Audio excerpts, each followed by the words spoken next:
Good morning. Well, thought we'd do something a little different this morning. This is Steve. This is story time. But today I want to talk about this little bookcase. We brought this mirror in from another bedroom, and this is the guest room we're in, and put it up here. And the wife said, I'd kind of like to have a shelf or something under this mirror so that folk who stay here have a place to lay out hairbrushes or phones or whatever they'd like. There's a couple other little tables over by the bed, but I said okay.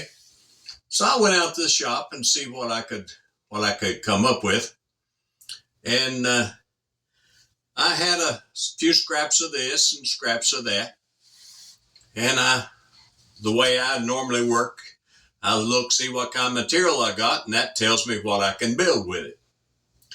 And I had this carcass is some half-inch birch. I had gotten a scrap of it over at the flea market a few months ago, and I didn't have much of it left. I had gotten maybe a half sheet to start with, and so I had just enough to make the sides and the top. And I believe it's about 8 3/4 inch wide, something like that. And my brother-in-law had given me these boards that are shelves in here. They're I don't know what you actually call them. They're boards that they're manufactured where they glue up small pieces and make wide and long boards out of them. And brother-in-law works where they make cabinetry and stuff, and they cut these off what they don't need, and they just burn them. And he brought them home, and he gave me a few of those, and I had them stacked neatly in the shop.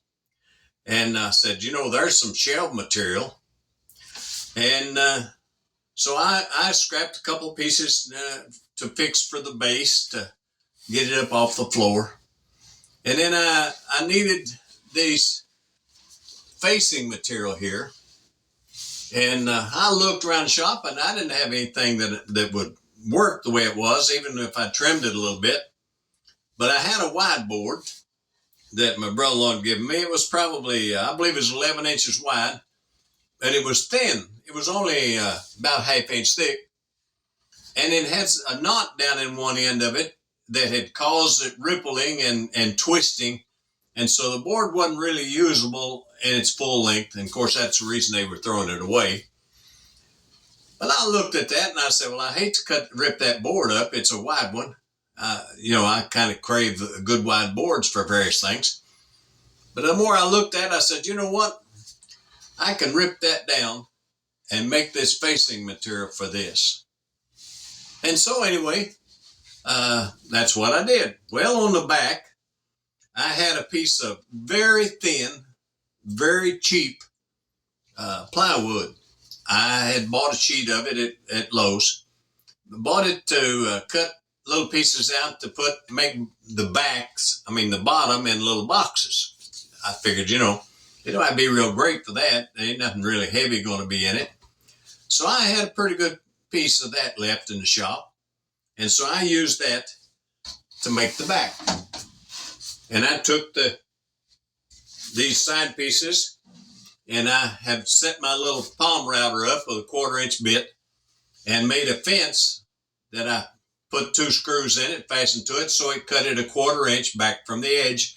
And I took that little router with the bit and went all the way around all these back of these pieces so that I could slide that thin panel up in there, because it needs to float as the wood changes and flexes with temperature and humidity and everything, so it don't crack everything up. And so I put that in there. And then, and it's so thin on the back of each one of these shelves, I went about there and about there and put the screws into the back through that thin plywood into each one of those shelves, and that helps stiffen everything up, keep it from rocking or whatever. And I had a problem up here in this corner because thin plywood doesn't do well to do box joints or whatever. And I didn't want that look about it. And so I I went inside and I put a cleat on this outside piece. I went in from the inside and I glued it, but that material won't hold glue very well. And then I put a couple of screws in, but you can't put them very deep because this is thin. But I figured when I get it all together, it'll be all right. But then in the top, I had to do something I didn't want to. I put some screws right through from the outside, right into that cleat to hold the top and hold it all together. And I thought, well, I'll get away with that because I know Mama. She'll put a spread on top of this and nobody won't even see it. And of course, if I hadn't told you, you wouldn't know it. And I'm telling you that because sometimes we don't have everything we think we need to do whatever it is we think we need to do. I'm reminded of when Moses was out in the desert and he saw that bush on fire. Now, I suspect everybody that is watching this or will watch this has heard of Moses and the burning bush. And that wasn't the biggest miracle. Moses turned aside to see that bush and God spoke to him, told him to take his shoes off. That ground's holy. And then he told him he had a job for him to do. He said, look, my people are in slavery down in Egypt, and I want you to go down there and lead them out. And Moses said, well, I can't do that. I can't speak well. And God gave him his brother Aaron. He said, well, he can speak well. You tell Moses, you tell Aaron what to say, and he'll say it. And Moses was still hesitant. And where I wanted to go with this is, you know what God's next statement to him was? What is that in thine hand? He had a shepherd's staff. And Moses said a rod or something to that effect. I don't remember the exact wording.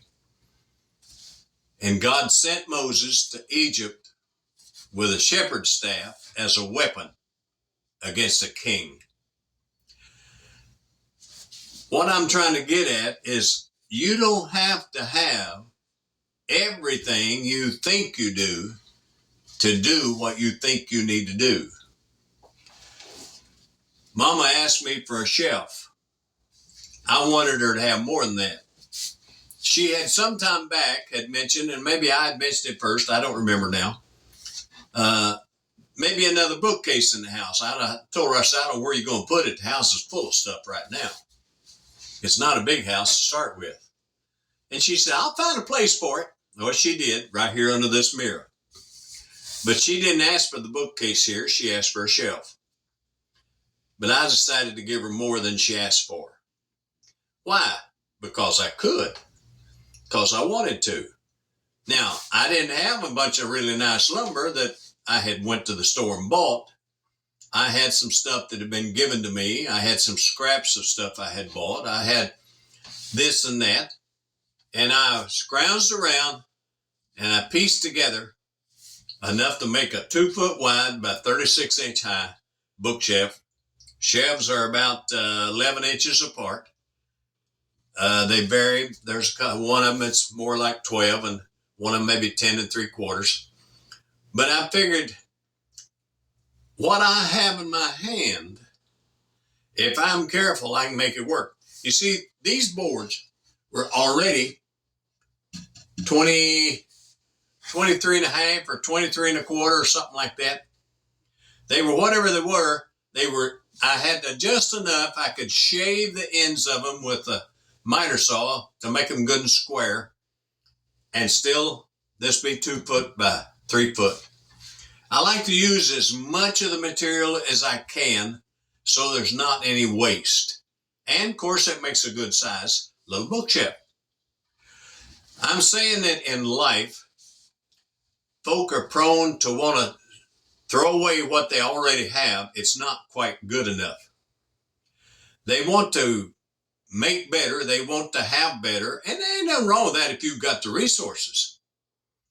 I mean, God's not against you having better stuff if you want to work hard and make it and all that. As long as you're honorable and honoring God, He'll honor you. And you can do what you want in that sort of thing.